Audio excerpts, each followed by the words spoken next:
Nachádzame sa na súčasne jedinej lokalite, čo sa týka Malých Karpát, Modráčika slovenského.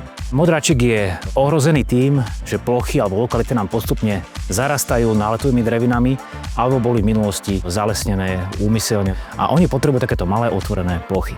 Nachádza sa iba v týchto čachtických Karpatoch malých, práve na takýchto plochách, kde sa nachádza buď dolomit alebo vápenec a iba tu máme jeho živnú rastlinku. To je Hypocrepis scomosa, či komunicu, ktorú tu nám máme. Je tiež vzácna, preto treba robiť na zachovanie toho druhu tento aktívny manažment.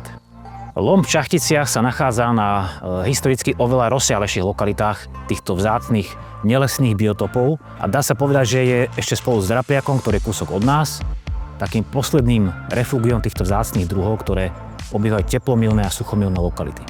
Z tých takých typických stepných druhov to vidíme asi dva druhy kavilov, to sú také tie klasické trávy, ktoré vidíme na týchto stepných lokalitách.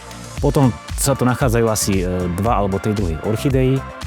Z tých živných rastlín sú to napríklad pomerne rozsiahle plochy aj materní dúšky alebo pamajuránu, ktorý je zase významný hostiteľskou živnou rastlinou pre ďalšieho veľmi vzácneho modráčika, to je modráčik čiernoškvrný. Mapovanie druhov postupne robíme, ale už teraz môžeme povedať, že to je vyše 20 druhov denných motýlov, vyše 100 druhov chrobákov, ktoré sú viazané na tieto stepné lokality. Sú to rádovo desiatky až stovky druhov ohrozených.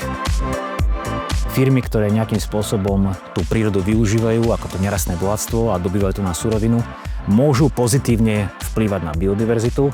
Z tých opatrení, ktoré sú nutné na to, aby takéto lokality sa zachovali alebo obnovili, je zabezpečiť nejakým spôsobom trvalú starostlivosť. Tá spočíva hlavne v tom, že by sa mali odstraňovať náletové dreviny.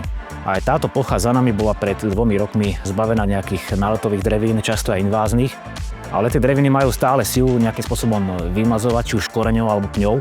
Čiže preto je dobrý takýto aktívny manažment stále realizovať, pokiaľ sa tá plocha, tá vegetácia nestabilizuje.